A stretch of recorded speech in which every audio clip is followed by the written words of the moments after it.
Hello, and welcome to the Record Players podcast. Uh, Objectively, the best opinion in music. My name's Haddy. Again, I'm joined by Jack and Dennis. And today we're going to be looking at the top 10 global charts for Spotify as of the 14th of April. So we did this before, kind of giving our thoughts on the hottest, biggest tracks in the moment. So see how we go. Let's do it. Damn. I was like, he's brought the production value up here, but no. What? God damn. How dare you? Okay. Australia's worse off on the world stage by the fact this guy is on the Spotify charts, I tell you. It was going so well. I had such high hopes for you. I'm gonna pass over to Dennis. You're an engineer. I felt the spirit. I wouldn't be surprised if I got this off someone off the street selling their CD for like £5. How do I stop it? This is crazy.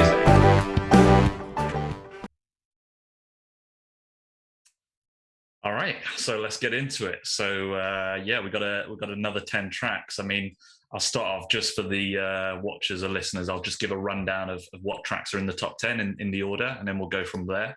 So, like I said, this is an order from most streamed to least streamed, but all of them are obviously massive. But yeah, so we've got Montero, Call Me By Your Name by Lil Nas X in first place. Peaches by Justin Bieber with Daniel Caesar and Giveon in second place.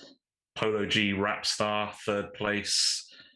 Masked Wolf, Astronaut in the Ocean, number 4. Bruno Mars and Anderson .Paak, Leave the Door Open, number 5. Doja Cat, Kiss Me More featuring SZA in number 6. The Weeknd, Save Your Tears in number 7. Olivia Rodrigo, Driving License, number 8. Jay Cortez, File, with Wisin. I butchered all of that. And then Giveon with Heartbreak Anniversary, rounding off at 10. So, how are we feeling about the 10 tracks we had to listen to? What's your overall thoughts? Is it a good new 10? I guess what I'm more interested about is, has things improved or worsened since last time as well, which I think was about 3 months ago, maybe just under. So what are you guys' thoughts? I think generally it is improved. A bit stronger, yeah. Yeah. I think there's definitely still my initial thought. There's definitely still like some pitfalls that are common. Yeah. But yeah, compared to the last, definitely less love and hate as I bounce between the tracks. Definitely more middle ground. No, I agree with you.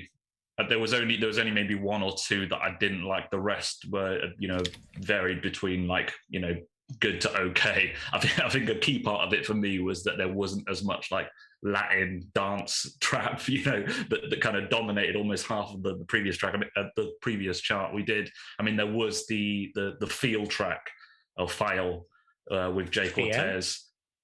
I don't fucking know, but yeah, hands down, that was the worst fucking track for me. It was just like that. Like I said, that previous kind of genre dominant, just kind of sliding in there still, and yeah, I was glad there wasn't kind of more of that, should we say? But yeah, so you two were quite positive on it overall as well, then. Yeah, only one track really that I disliked. 2 that I thought were just epic. Absolutely epic, and the rest were couldn't hate them. They're all right. Yeah, I wouldn't be mad at pretty much the majority of them if they just came on at random on a playlist. I think there were a couple of letdowns, just in maybe not in like all the way through or something like that, but like once the vibe was established, something not hitting the potential it could have, or not using an artist to their full capability. I think that was quite a regular feature of this top 10. So guest features you're talking about? That, but like also... You mean guest like features to the primary artist? Yeah. Okay, all right. Yeah. Because I think like, I felt that. Do we want to talk about specifics or kind of keep it broad for now? Yeah, no, get into it. Give an example. Like, for me, Heartbreak Anniversary, Giveon track, like you have to have a strong voice, to deliver stuff in that like laid back style and still have a strong like a load of melodic content and good tone. But the dude never pushes it from there. Like, and the track never moves to where it could do. What it does really well. And at the beginning, I was like, "This is sick. This could be like easily top banger of the thing when it started." But yeah, it just doesn't like it doesn't leave the space that it starts in. And he's clearly got the chops for it. I agree. Yeah, that was interesting because he was the one artist. Yeah, he was the one artist that kind of made an appearance in both. He was in a second track. He was a feature on the Justin Bieber track, but he didn't really have much on there. It was kind of more obviously Justin and Daniel Caesar that had more prominence. I'm not mad about that though, because Daniel Caesar is sick and he kills it. Yes. Well, that's what I thought was interesting about that track, because I thought Justin Bieber, I'm not a fan in general, but, trying to listen to it in an open mind, he was the letdown of his own track, especially with how good Daniel Caesar sounds. I mean, that might be my personal bias, but overall, that track, I didn't actually mind it, but I thought his chorus, Justin's chorus particularly, was the weak point. And you can, when you're comparing his the processing on his vocal to kind of Daniel Caesar's more natural style with the huge layering of harmonies, it's night and day. Which one's preferable for me? It's slightly unfair, I think, because Daniel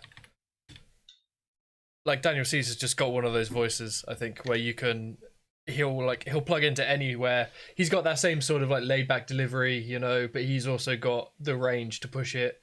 Yeah, I think it's a bit of an unfair comparison of the two, but he slotted it well into the track. I thought he boosted the track up more than it could have been without him. I agree. They work in different lanes. I guess it's just hard to, it's hard not to compare in that context when you got three kind of big singers, should we say. One thing I was going to ask as well is kind of what did you guys think? Obviously, there were two tracks in this list that still carried over. They still kind of remained in the top 10 from last time, which was Save Your Tears and Driver's License. Obviously, not surprised the latter's still in there, but did those songs kind of improve for you guys upon re-listening or revisiting, or did you dislike them more? Where were you guys at on both of those songs from the first time? So Driver's License didn't improve, but I did a bit of research on Olivia Rodrigo. I think she used to be, well, no, she used to be on a Disney show. So she's the classic, starts out in Disney and then tries to break out into the pop song world, in the footsteps of Hannah Montana and friggin' Selena Gomez. Yeah, I knew that as well. All three of the people in the kind of story of that song are Disney people. Because her, the guy that she talks about and the girl that she's stealing him away, they're all three of them were Disney people. They were all friends, and then Disney people. I've tried to avoid that because I hate all the gossip. In Driver's License, he said, she said stuff. Yeah. Apparently, lyrics of that song, about the. She had a different lyric, and then she changed it to you've been hanging out with the blonde that always makes me feel insecure or something like that. And she changed that lyric specifically to make it more like the person in real life that she's talking about. Yeah, there was a whole beef about it, but it's proper teenage stuff. All right, but when I realized she was from Disney, it suddenly clicked. Oh yeah, that's why she's got so many plays, because she people are already familiar with her. Yeah, I mean, I gotta give her credit though, because when I guess obviously my knowledge of Disney stars and their solo music careers is going to be very limited. But from what I do know, it seems like she's going. she's going, I guess, in a kind of more alternative lane musically to some of the others, like you mentioned. What's it, Miley Cyrus or what do you say, Selena Gomez, right? I feel like they when they started as solo artists, they were the pure commercial pop route, while Olivia's her sound is it's got a more alternative, I don't know how to describe it. It feels like it's not necessarily going for the biggest sound that's going to generate the biggest hits. Almost like it came out as a sleeper hit. I don't know. What I kind of on re-listening to it, Driver's License. Sorry, it's not a super commercial song, I don't think. I think you could It's- put it in it's- both it's camps, because produced. what I heard on re-listening is like, before I just focused on how stripped back it was, and I like really appreciated that. But now re-listening to it, what jumps out more is the little touches and the sort of stuff that the studios put in to keep, like, you know, the basic chord progression more interesting to listen to over and over again. And that sort of stuff is like classic pop, a technique where you'll have something like that coming in.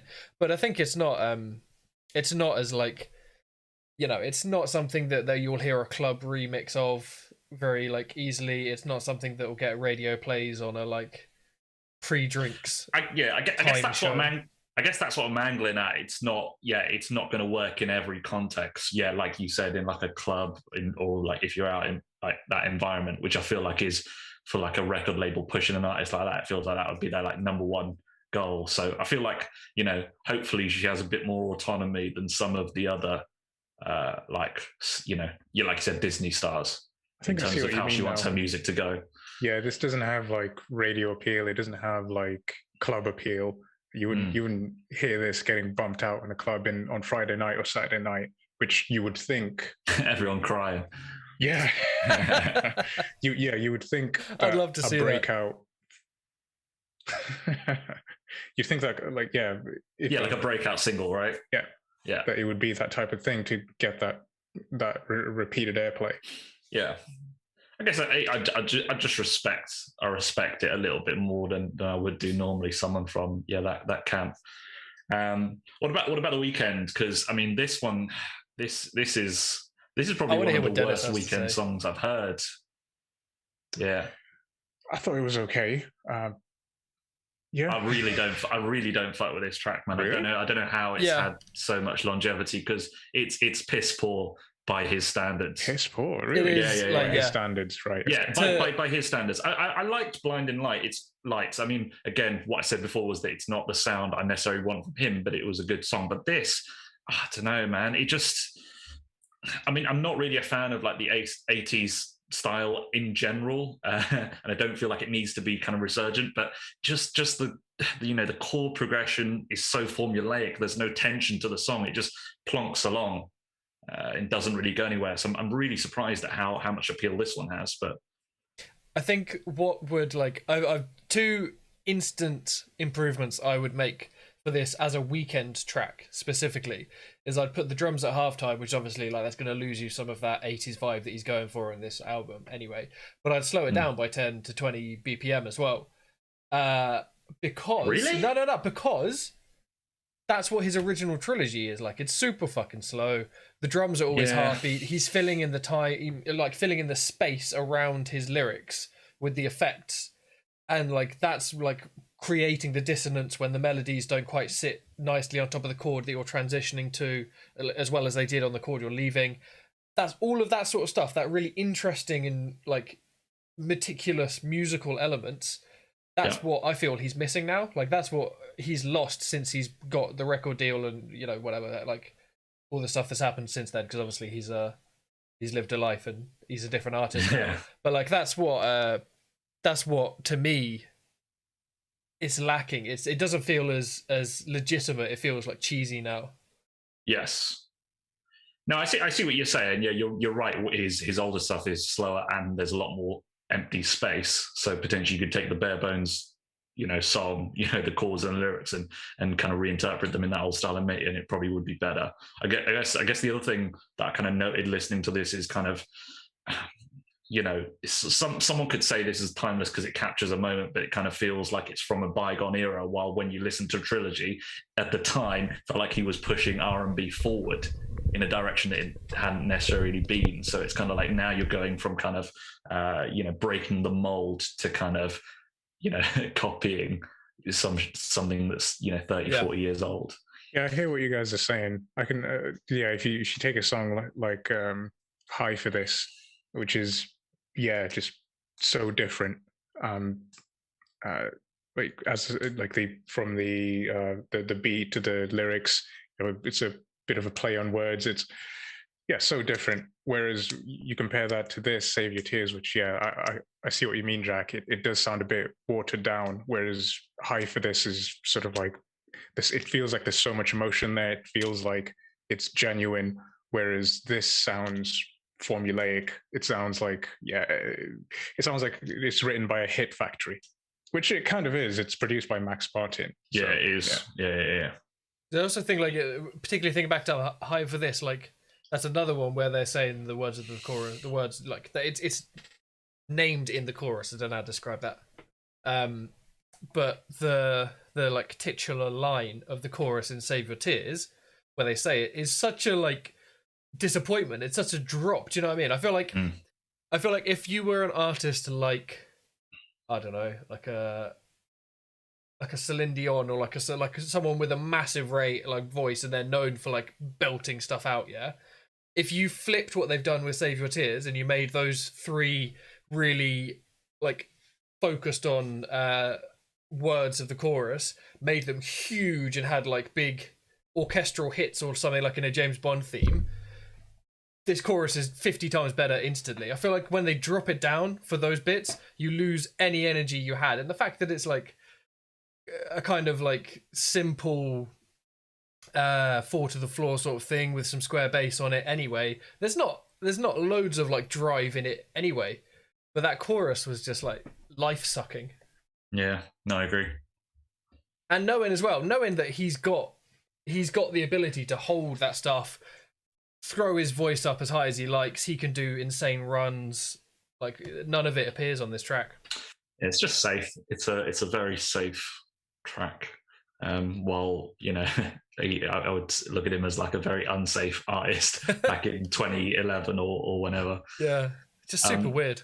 Yeah, let's talk about the number one, Montero, Call Me by Your Name, by Lil Nas X, because, you know, I don't know about you guys, but like when I heard Old Town Road the first time, the fifth time, the 10th time, the 100th time, I fucking wanted to kill this guy, man.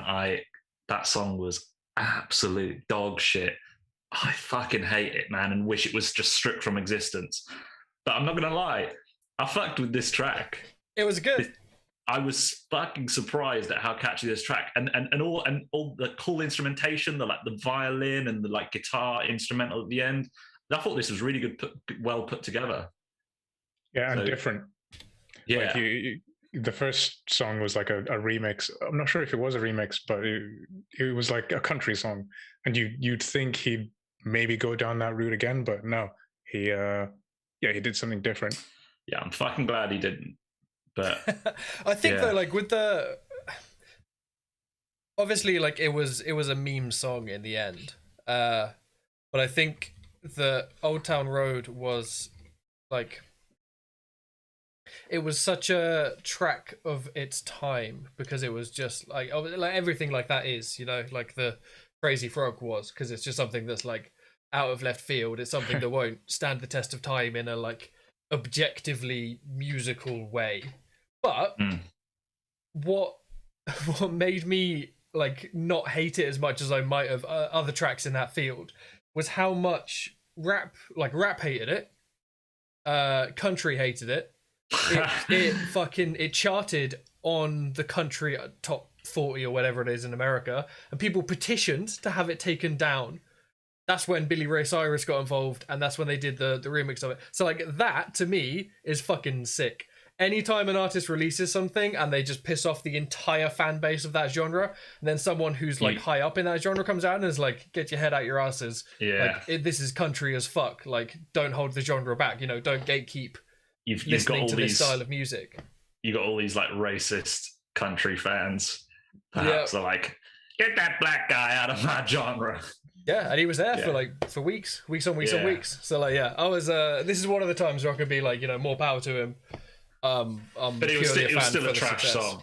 That's the problem. It was not it great. Didn't have any redeeming qualities. I see what you're saying, but it's like just because something kind of breaks the mold or like is a kind of, you know, fuck you to something, still analyzing it on its own merits, I don't get it. Analyzing it musically, there's not much to give it as a positive, but well, I never got on the hype train for Old Town Road, but I decided to go back to it after listening to this, because I didn't actually initially recognize Lil Nas X until Wikipedia was like, oh, he released Old Town Road, of course.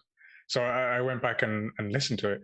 It is like an interesting fusion. So this is me coming at it with like sort of fresh ears, not being influenced by all the hype that was surrounding it at the time. It's an interesting fusion of like 808 beats and sort of country sort of composition.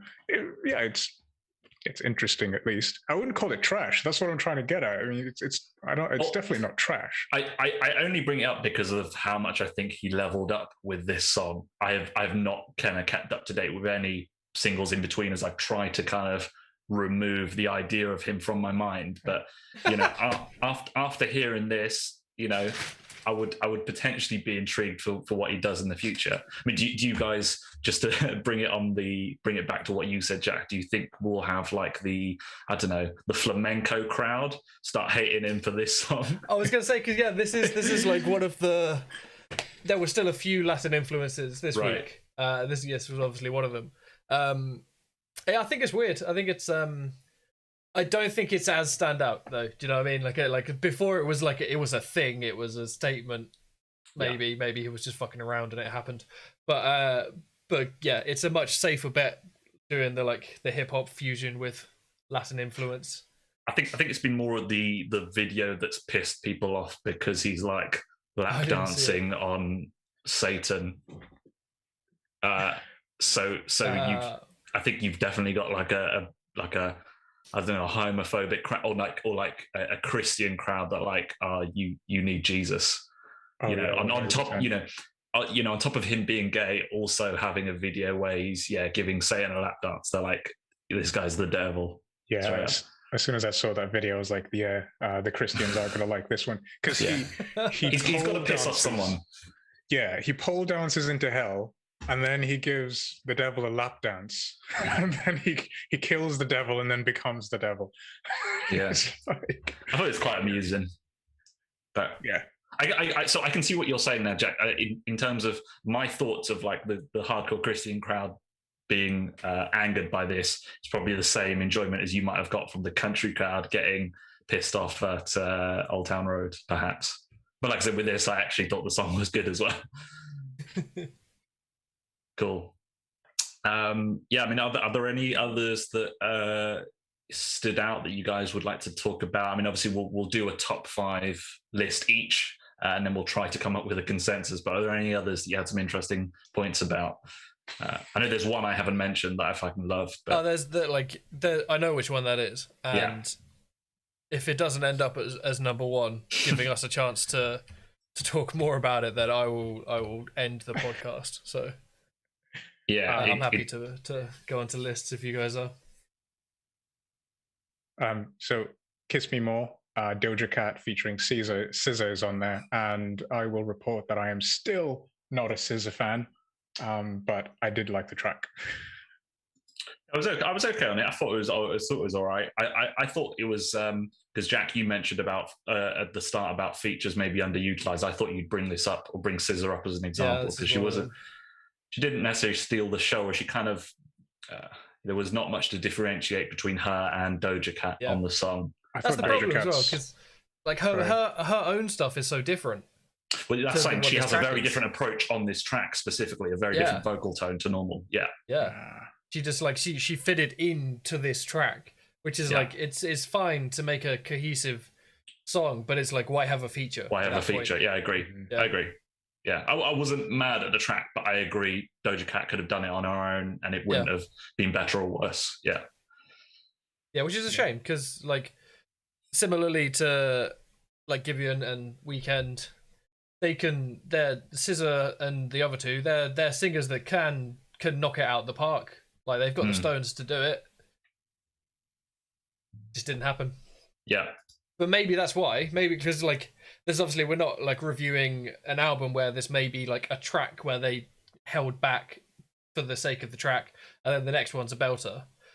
Maybe this is just like telling us that in order to get the track that's like going to hit the top 10 or that's going to hit the top 20 or get enough people behind it to get millions of listens. Yeah. Doing that like really unique stuff or pushing the boat out or having something that like a middle 8 where you just completely chuck your voice up and down some scales, that's not what people are going to listen to. And they're like, you're not going to get the Venn diagram crossover that's going to propel you up to the top of the chart. Right. So it's more for let's share a fan base rather than let's do something to, showcase like who we are. Yeah. Maybe. All right. Should we do our lists, our top 5? Yeah. I'm only going to put up on screen our unanimous one. Yeah. So yeah, you'll have to remember your top 5s for when we get into debating about them. Okay. All right. So yeah, I guess I'll start with mine and then I'll pass it around. Okay. So my favorite track, by far, it should be very obvious. This is probably one of the best tracks I've heard all year. Is "Leave the Door Open" with Bruno Mars and Anderson .Paak. Like, it just absolutely fucking killed it. Absolutely. And Dennis, I was just saying the Bruno Mars Anderson track is my number 1. I love Anderson .Paak. I'm not like a big Bruno fan, but like hearing him on this, he absolutely fucking destroyed it. And they complement each other well. I love the key changes in the latter part. The song's just modulating and Bruno's going higher and higher. It was just brilliant. Like one of my songs of the year. I'm very looking forward to whatever album they release. I'm going to put Driving License as number 2. I was warm on it then. I'm still warm on it. I think it's a good, track that does something a little different within. Yeah. My memory of you with that track was that you weren't feeling it that much.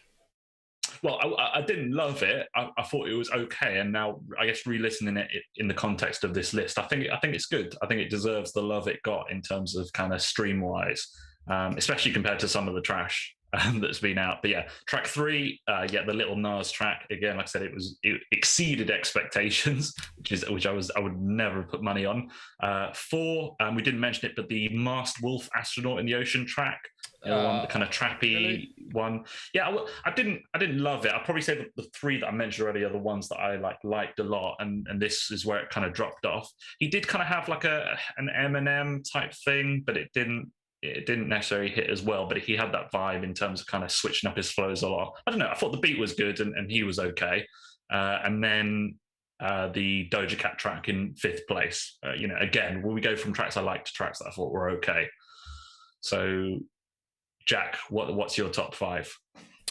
I'm exactly the same. We Leave the Door Open. Obviously, Anderson .Paak's an artist that we love, and has released friend of the show. has released an album that is definitely worth talking about in any like greatest of genre conversations for Malibu, like R&B. Yeah, for like especially for like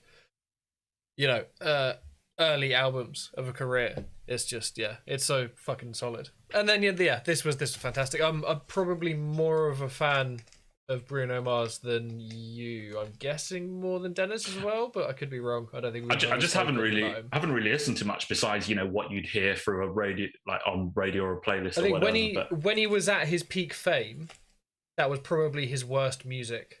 Like when he was a pop star, that was like that.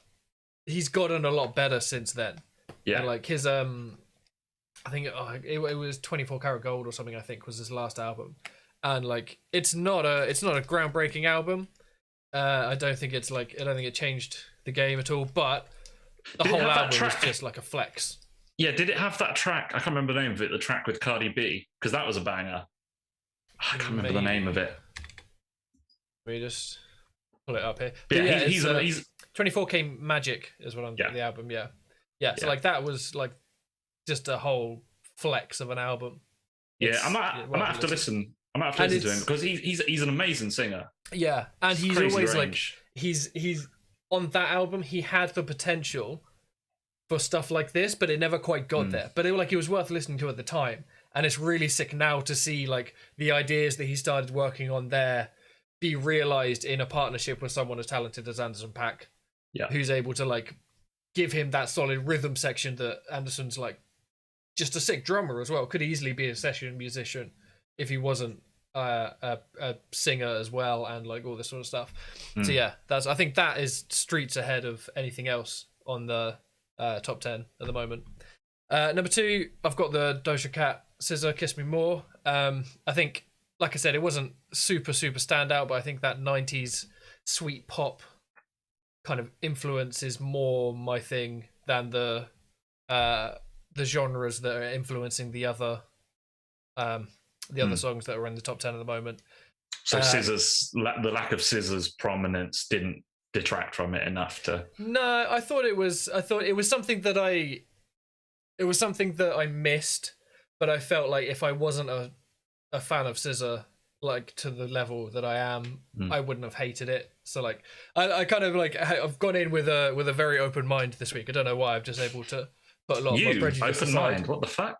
I know, and you can tell this for a fact because number 3 I've put Justin Bieber, Peaches. Wow. Because I agree Justin Bieber's part was weak. I think I'm warming to him a little bit. He's also someone where like when he was peak fame, I could not have been less interested.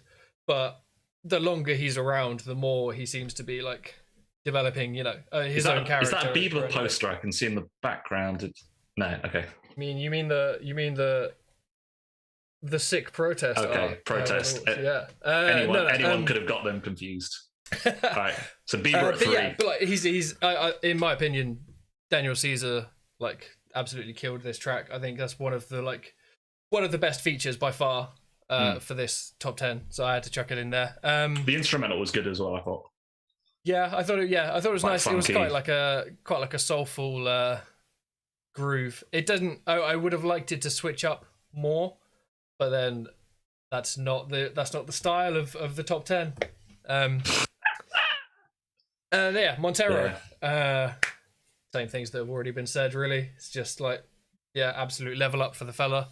And Driver's License. I think it's lost a bit of sheen for me, but it's still like my style of stuff. Really stripped back. Like acoustic guitar's nice. The little touches of production are nice, and decent voice. I will give honorable mention as well to Giveon, Heartbreak Anniversary. If he'd ramped it up over the course of the song, or even just had a middle 8 where he belted stuff, I feel like this could have knocked something down, but it just stayed too safe for me. It's like a kind of recurring theme with these tracks. So you just try more things, man. Try more things. Yeah. It's like if you're somebody as well, a bit of a rant, but if you're somebody like Bruno Mars, Anderson .Paak, like it's a playable song. It's a radio song, but the harmonies that they've put in there, the harmonic content is so different. The modulations they've chucked in there is completely different. The way they're pairing up the rhythm and the lyrics, obviously, that's something that Anderson .Paak does a lot. But the way they're pairing that stuff up, other people aren't doing that in the top 10 at the moment. If you're somebody like The Weeknd, if you're somebody like Justin Bieber, if you're somebody like Lil Nas X, you've got the capital to try get different people things to make that and shit, not completely lose your livelihood. So Yeah. That's interesting list. I mean, so we share 4 out of those 5, obviously in a different order, but we're kind of along the same tracks in terms of what we liked. Dennis, what about you? What's your list? Well, yes, I'm not going to be a contrarian. Number 1 is Leave the Door Open, epic single from an upcoming album. Cannot wait until the album comes out. Yeah. Number 2 is Kiss Me More by Doja Cat. Really liked this song. Really liked Doja Cat's verse on it. It's got this kind of like Daft Punk like beat to it. It's got like sort of the 4 to the floor with the sort of funk guitar type thing going on underneath. And then I think Doja Cat's voice works really, really well. On top of that, Jack mentioned like that sort of 90s sweet pop sort of sound. Yeah, I fuck with that. You mentioned earlier that there was no improvement in your enjoyment from SZA in this track, though. No, but SZA's only on one verse. Yeah. Doja Cat does the majority of it. to be honest. And to be honest, which you SZA were isn't- thankful for. I assume. Yeah. Well, I'm not. To be honest, I'm not hating on SZA. She's all right in it. She's Okay. just all right. She didn't blow me away or anything. Yeah, no, it wouldn't be the one to kind of get someone to be blown away by Yeah. SZA. It was competent. It fit onto the song. It worked. Like you guys were saying, it worked. She did what she was supposed to do on the track. Okay. And this is from an upcoming album, an upcoming Doja Cat album as well. And I kind of hope that the Leave the Door, no, not Leave the Door Open, the Silk Sonic, which is what Bruno Mars and Anderson .Paak are calling themselves, named by Bootsy Collins. So the story goes.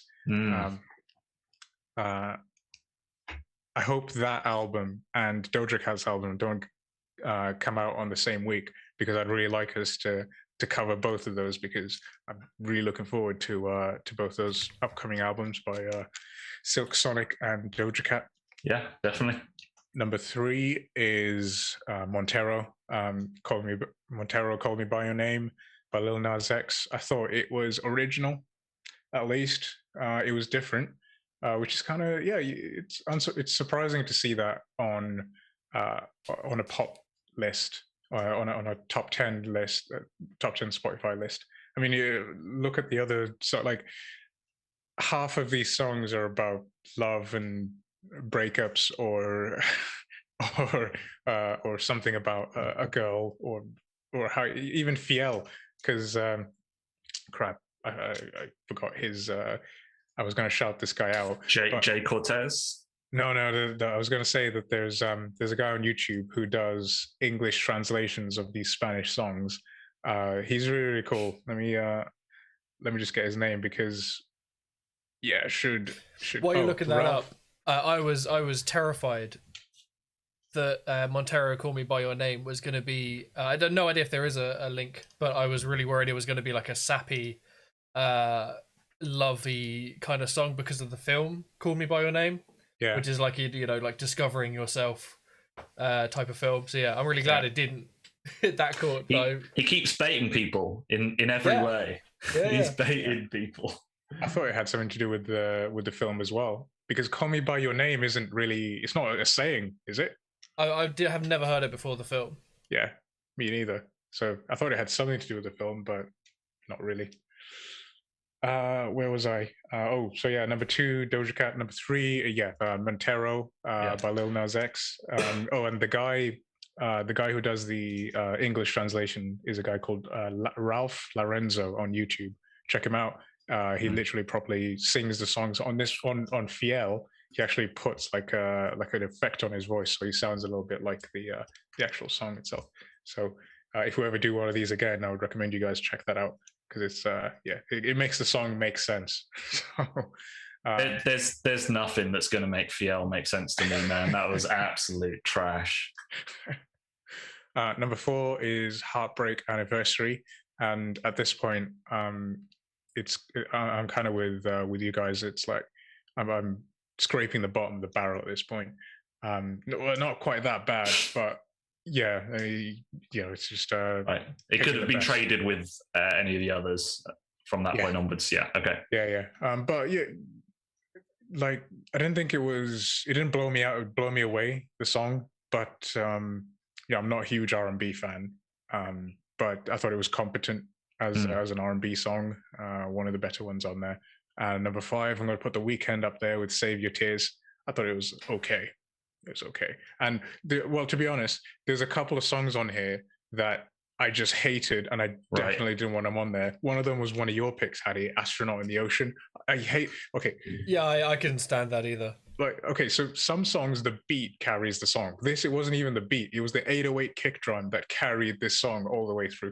I thought the beat was all right. The only thing that's savable about this song is that his rapping is syncopated against the kick drum.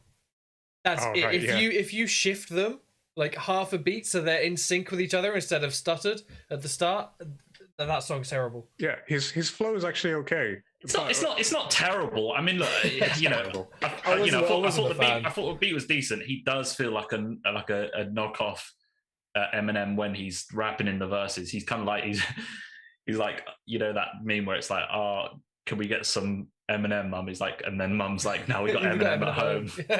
It's like that, but you know, I expected some rock. I don't know why, because it's 2021, but and rock's dead, as we all know from Gene Simmons. But from the album cover, I was like, oh, it could be like something a bit heavier, and it was like heavier for rap in like maybe, but it was like, this is one of the few songs where I like was listening to it, had minimal expectations before listening to it, and it still disappointed me. Damn. Okay, that's a disparity there.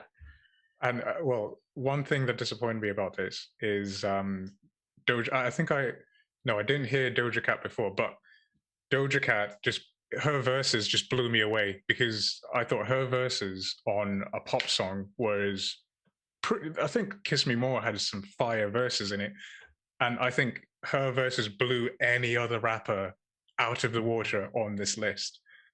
So like, it's not really a rap heavy list, to be fair. I mean, there was Rap Star, Polo G. Yeah. That was one of my most hated tracks. I fucking aside from Feel, that was probably like the other worst track. Well, where he spends the whole time like pushing and dragging the tempo of his rap, so he's not quite like fitting. Yeah, his flow is so like, but like I couldn't tell if I liked it or not. Do you know what I mean? Nah. Like I feel like if you do that well, that could be a entire career spanning fucking style. You could do that, like if you can nail it. I'm not saying he did, but if you could nail it, I don't think it's intentional. I just think he can't ride the beat that well. Yeah. Because I get what you're saying. Some rappers like a Mos Def, they're so like on it, like they're fitting exactly, while others like a Doom will kind of ebb and flow.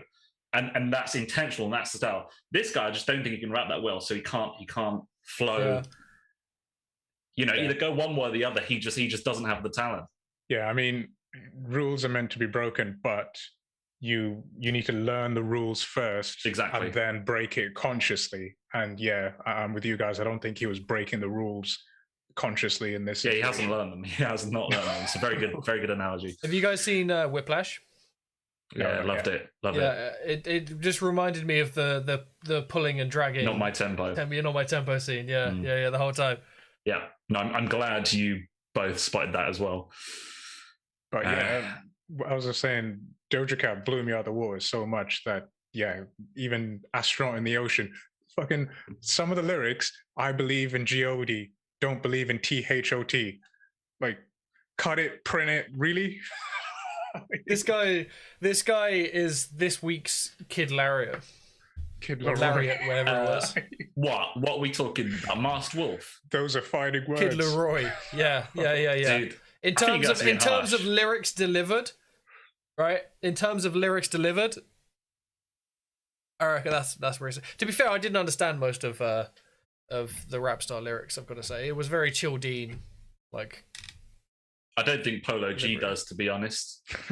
All right, let's try to come up with a consensus. So I think it's probably going to be easiest to look at the tracks that we all shared, because there was a 2 or 3, I think, maybe. I mean, obviously, Leave the Door Open. That was all of our number ones, right? I'll put down number 1 already. Yeah. So easy deciding one there. What else do we have? We all had the Doja Cat song at different places, but I think that was also shared. And then the Little Nas, did we all share that? Yeah, I think so. I got it on mine. Was that in your top 5, Jack? Yes. Yeah. Okay. So I guess it'll be between Little Nas and Doja Cat for 2 and 3. Yeah, I think so. Because I've got it at number 3. I've got it as my number. I've got what you've got. The Little Nas at 3. Yeah, Montero. Okay, I've got it as my number 3. So you guys would give a slight preference to the Doja Cat. Jack's got it at number 4, but I would give preference to Doja Cat. Yeah. Same. Okay. I would probably say Little Nas, but I'm not mad. I'll go with Doja Cat was my second, so I definitely would. Okay.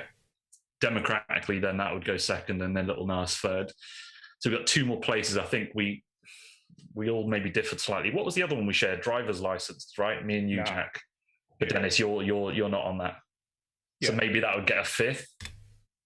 Was Driver's License your second, Addy? Yeah, it was my second, yeah.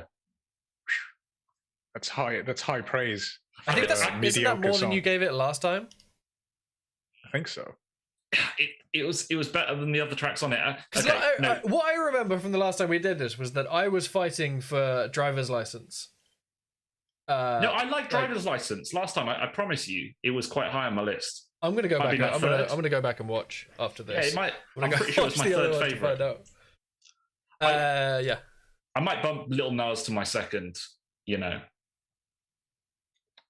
Okay. Oh, Nas.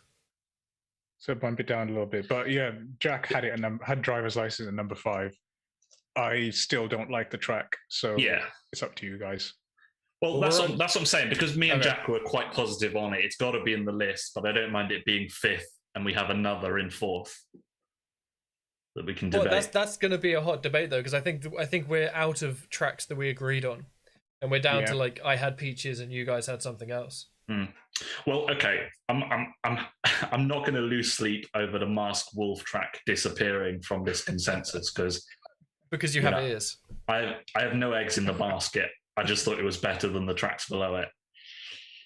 You know, I wouldn't be mad if you guys, you know, preferred the Giveon track or the Justin Bieber track.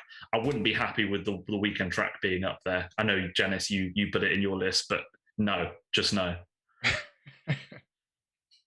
It's not making a top 5. I wouldn't be happy with the Justin Bieber track being up there because I'm not a fan of Justin Bieber. This song is 75% chorus, so I don't know why you even bothered to put features on there on the title. Shouldn't have even given them credits. Well, I know you quite liked it with some caveats, Jack, and I think it shows promise from him as an artist. So the Giveon track, maybe that could be the 4th. I mean, Dennis, you didn't put that in your top 5. No, that was Were you positive on? Oh, it was. Okay, that's number 4 for me. I think we should put. Well, then that should be 4th. I think we should put driving license 4th because it's on 2 lists. Yeah. Like we're So having Giveon to at 3. we're having to come to a group consensus about the last track to add on. So surely that has to be the 5th place because there's no shared consensus already. Whereas driver's license was on 2 of our lists. Yeah, no, I'm not mad at that. So we got. You want So to we put got. Heartbreak Anniversary on? Yeah, that's what I thought they were talking about. Because Dennis vetoed the Bieber track. Yeah. That's you've chucked some mad hate out there. To be fair, So I'll tell you another reason is because I've kind of been listening to some old Motown. So I was listening to some old Jackson's 5 recently, and that's like no auto-tune whatsoever, right? You got to sing. You got to perform on the record. Whereas the last couple of Justin Bieber singles have necessarily had auto-tune in there, and it's like, man, this is your bread and butter. Like, if you can't sing, learn to sing. I always remember it was funny enough. I remember it was funny because it was like a producer or someone that manages him was like bragging about, you know, this was years back, bragging like, oh, he doesn't even use auto tune, and it just turned out he used like an alternative software that did the exact same thing. Yeah. So technically like, true, but not really true. It's like a gotcha thing. It's like, oh yeah, great. Your vocal is still, you know, your pitch is still being shifted. You just use different software. You fucking idiot. You know. Yeah, I did like the Giveon track. I'm not mad at it being on there. I don't think I expect more from him in future. I don't think this like. Yeah, he's got a good voice. He's got a good voice. The song just didn't do much. So him with a different written, you know, for better songwriting, yeah, he could be one to watch out for. At the moment, as it stands, he's in danger of becoming the next Weeknd, which like a decade ago would have been a net positive, but at the moment is like not so sure. So what's the list? Our consensus list. Consensus list. Number 1, Leave the Door Open. Number 2, Kiss Me More. Number 3, Montero. Number 4, Driver's License. Number 5, Heartbreak Anniversary. I'm pretty happy with that. I'm not mad. I think that's a fair list. Let me go back and read the final 5 from last time if I can. I can. Okay, so last time we had Positions by Ariana Grande. Second was Good Days by SZA. So I think we just bullied Dennis out of Yeah. get that up there. Number 3 was Driver's License, Olivia Rodrigo. Number 4 was Blinding Lights by The Weeknd. I think Dennis and Hugh bullied me into putting that on there. And number 5 was Bachata by Karol G. Yeah. I can't decide which list is better. I mean, I think overall This I list agree. is better, 100%. I think this is better. 100% this is better. I think some of the tracks towards the end of the last list were compromises, whereas I think this is a solid top 5. I'd put them here. The current list is a slight advantage, but not massively. But again, like I said, as a top 10, definitely better because it loses the kind of Latin bombardment. Sorry to all our Latin fan base, but unsubscribe. That was a close shave as well, because there's 2 or 3 Latin songs that were kicked out just before the list updated this week. So yeah, we could have had 1 or 2 Latin songs on there, but I think it was just one. There was just one more Latin song and the other Olivia Rodrigo single that got kicked out, and then another Latin song got kicked out. Yeah. Cool. This is to my mind, there's no shadow of a doubt this is stronger. Like, there were 2 tracks I'd question from our last one. There's 1 track that I'd just fully hate on, but this 5 I'm happy with. There's nothing offensive in it. Awesome. So pop music is trending in a good place, or trending in a good direction over the last few months. We saved pop music. Yeah. Let's see how it is in a few months once the list starts to change again. Q2 of 2021. Yeah, cool. All right. Well, let's wrap it up. So do you guys have anything else to share? Anything else you want to say? Drop your lists below, whether you agree or disagree with our final list, as well as just with the top 10, what should have been in there that we didn't have, anything like that. And then, whether you want us to keep doing this sort of thing. Yeah, definitely. Subscribe, follow, all that goodness. Awesome. Yeah, like I said, you can also catch us on Apple Podcasts, SoundCloud. We're on Twitter at TRP_POD. And yeah, we'll see you guys next week. All right. Peace. Peace.